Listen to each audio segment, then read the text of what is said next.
নমস্কার দাদা এবং দিদিরা। আজকে আমি ভিডিও বানাবো যারা এডিআরই দিয়ে গ্রেড 3 এক্সাম পাবে তাদের বেতন কত হবে প্রথমে।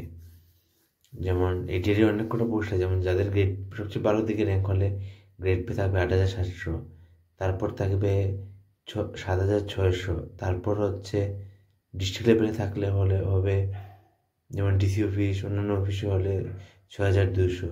আর হায়ার সেকেন্ডারি দিয়ে যারা পাবে ওদের গ্রেড পে হবে 5,000 সামথিং।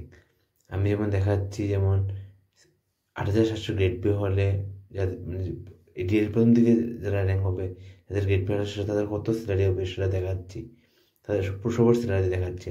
আমি আমার মোবাইলের স্ক্রিনটা শেয়ার করলাম, আপনারা মোবাইলের স্ক্রিনটা দেখবেন।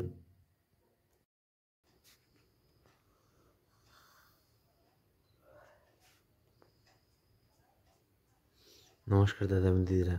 আজকে আমি দেখাবো যারা এডিআরই দিয়ে গ্রেড 3 পোস্টে জব পাবে ওদের যেমন পে স্কেল থাকবে 8,700, গ্রেড পে থাকবে 8,700 বা 7,600 বা 6,200 বা 5,200। আমি দেখাচ্ছি যেমন ডিস্ট্রিক্ট লেভেলে বেশিরভাগ গ্রেড 3 পোস্টের গ্রেড পে থাকে 6,200, ওদের স্যালারি কত হয় সেটা দেখাচ্ছি। আপনি এরকম ক্যালকুলেট করে যে কোনো গ্রেড পে স্যালারি পাওয়া গ্রেড পে পাওয়া লোকের স্যালারি ক্যালকুলেট করতে পারবেন। দেখাচ্ছি। প্রথম হচ্ছে পে স্কেল 14,000, গ্রেড পে 6,200, এটা হচ্ছে বেসিক, প্লাস 20,200 হচ্ছে বেসিক, প্লাস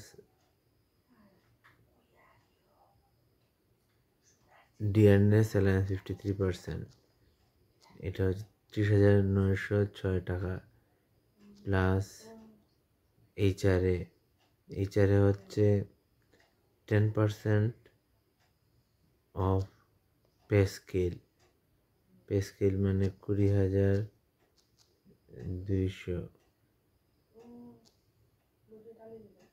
প্লাস 600। এটা হচ্ছে গ্রস। যারা গ্রেড 3 পোস্টে জব পাবে ওদের গ্রস স্যালারি যদি শহরে হয় এটা হচ্ছে গ্রস।